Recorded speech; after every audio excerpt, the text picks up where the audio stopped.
Genesis 38. At that time Judah left his brothers and went down to stay with a man of Adullam named Hira. There Judah met the daughter of a Canaanite man named Shua. He married her and made love to her. She became pregnant and gave birth to a son, who was named Er. She conceived again and gave birth to a son and named him Onan. She gave birth to still another son and named him Shelah. It was at Kezib that she gave birth to him. Judah got a wife for Er, his firstborn, and her name was Tamar. But Er, Judah's firstborn, was wicked in the Lord's sight, so the Lord put him to death. Then Judah said to Onan, "Sleep with your brother's wife, and fulfill your duty to her as a brother-in-law to raise up offspring for your brother." But Onan knew that the child would not be his, so whenever he slept with his brother's wife, he spilled his semen on the ground to keep from providing offspring for his brother. What he did was wicked in the Lord's sight, so the Lord put him to death also.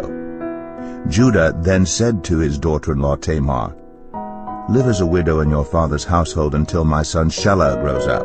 For he thought, "He may die too, just like his brothers." So Tamar went to live in her father's household. After a long time Judah's wife, the daughter of Shua, died.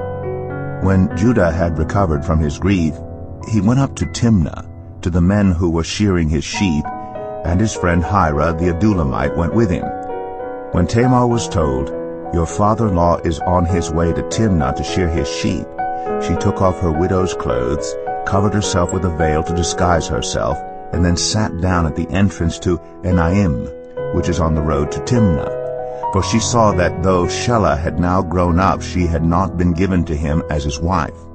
When Judah saw her, he thought she was a prostitute, for she had covered her face.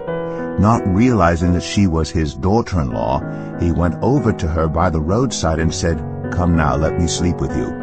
"And what will you give me to sleep with you?" she asked.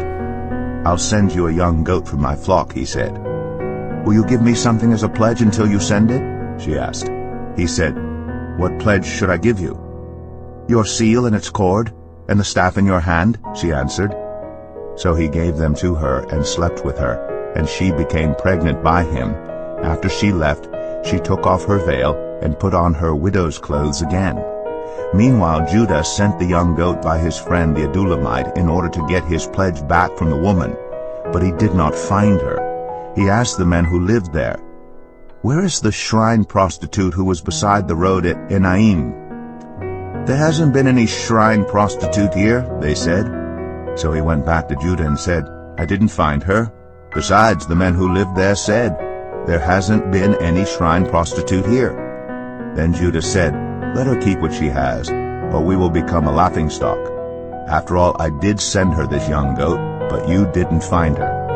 About 3 months later, Judah was told, "Your daughter-in-law Tamar is guilty of prostitution, and as a result she is now pregnant."